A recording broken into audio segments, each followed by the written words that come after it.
It's just another day out there on the water, everybody looking to have a good time. Well, until things go wrong. Welcome back, guys. It is your boy Broncos Guru, and it is this week's episode of Boating News of the Week. Our first story to make the boating news this week was kind of a wild one, especially when you can lead with a headline like this: Woman found at sea after missing for 2 years.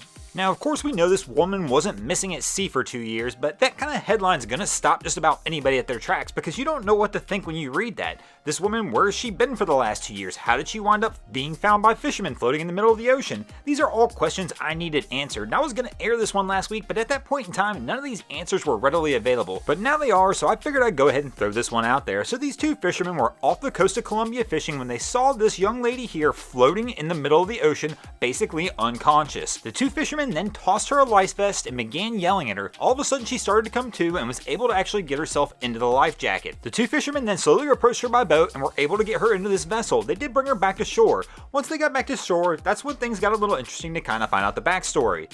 The young lady told reporters that she was in an abusive relationship back in 2018 and decided she was going to leave that relationship and ran away. Over the next 2 years, she would spend her time bouncing around at various refuge places until her most recent refuge place had actually kicked her out. When they did that, she decided there was nothing left to live for, took a taxi down to the ocean, and actually threw herself in. But fortunately for this lady, somebody decided it was not her time and these guys rescued her. Our next incident this week is going to take us up to Rice Lake in Ontario, Canada, where apparently a powerboater got a little frustrated with some fishermen who were out fishing. There was approximately 30 fishermen fishing in McGregor Bay in Rice Lake when all of a sudden this white powerboat that you see here in this video started making aggressive maneuvers by weaving in between the fishing vessels and also making high rate passes between them. The local authorities in Peterborough County are still on the lookout for this captain and are still investigating to see what might have been the cause to cause this aggravation toward these fishermen.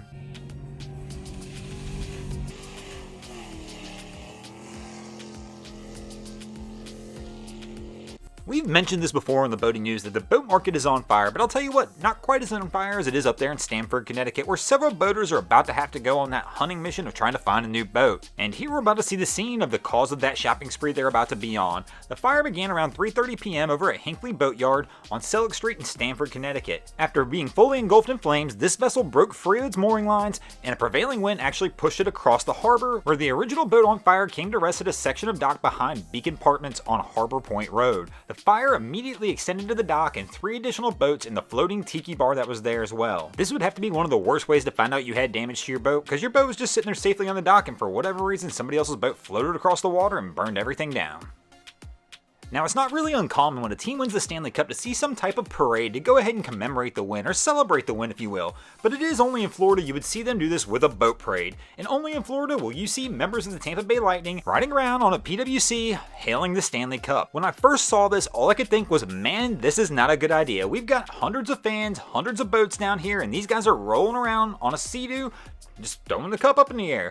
What happens if one of these fans grabs at them? What happens if one of these guys drops the cup? This could have turned ugly fast, but you know what? They pulled it out, and congratulations on the win, guys. I was really torn on putting this next one in here because it's not really a boating incident, but the Coast Guard's involved, so we're going to throw it up there anyway because there is a lesson to be learned here. This is the scene where the Coast Guard crew up in Washington had to rescue a family who had become stranded on Washaway Beach jetty on the North Cove of Willapa Bay up in Washington. A father, a son, an uncle, and a canine walked out to the end of the jetty but became trapped as the tide rised around them. I'm assuming that's how this place got its name of Washaway Beach Jetty. Once again, you always got to remember the tides in anything you're doing with an ocean setting. If you're walking on an area that you see might have some signs of moisture, at some point in time that place is going to likely become wet or go completely underwater. This happens to us a lot in boating as well, where we'll set up on a sandbar forgetting that the tide's going to go out, and the next thing we know, our boat's completely beached and we're stuck there waiting for the tide to come back in. Thanks for watching, guys. I hope you enjoyed this week's episode of Boating News of the Week. If you ever see anything crazy happening on your waterways, be sure to hit me up on Facebook or Instagram and let me know, and you might see your stories over here. Just like Matthew Duncan and Grounded Coffee Company did this week. And if you haven't already, guys, go ahead and drop an anchor on that subscribe button. If not, I'm coming to steal your drain plug.